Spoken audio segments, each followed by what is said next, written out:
Hey future truckers, Shelton here. As an LTL driver, I deliver to a wide variety of places. Some of these properties may have been designed before 53-foot trailers even existed. From the street looking back, this property doesn't look very accommodating to longer trailers. If you have any uncertainty about having enough space, I recommend pulling over safely and getting out and surveying the area on foot. It turns out I do have room to back into this dock as long as I use all of my available space during my setup.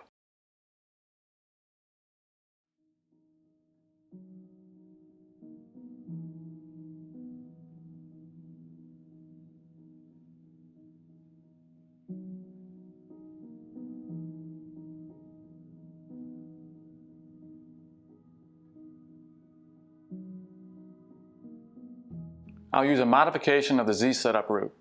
When my setup is complete, I want the rear of the trailer to be closer to the dock space than the front. Also, I want a slight offset between the tractor and trailer, because having offset makes it easier to produce more offset.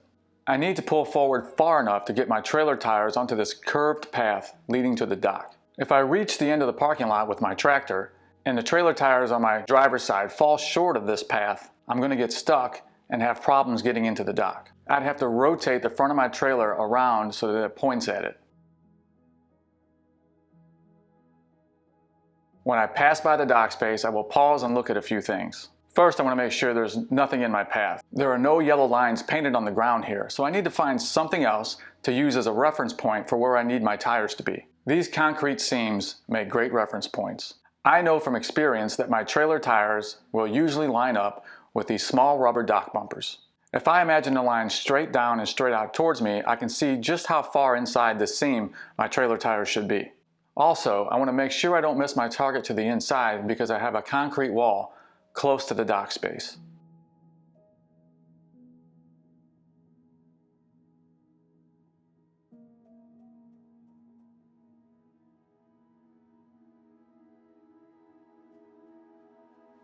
I need to be mindful of where my steer tires are pointed when starting back so that I don't clip the dumpster with the front of my tractor.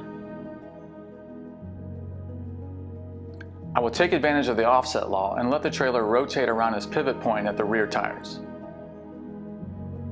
The more my tractor pushes against the side of the kingpin, the faster it rotates. After getting my tires onto the correct path, my goal immediately becomes squaring the sides of the trailer.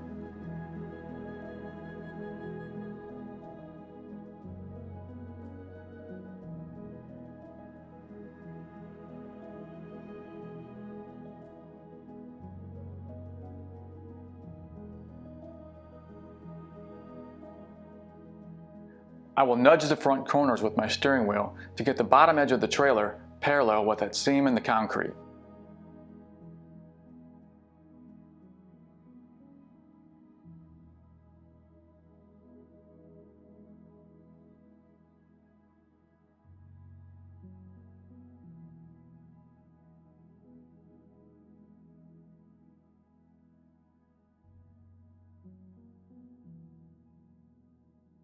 Remember, when you have a tight setup area like this, it'll be necessary to set up carefully and use all of your available space. I want to thank everyone for all the positive feedback, and if you haven't already, hit that like and subscribe button. It would really help me out a lot. As always, thanks for watching and be safe out there.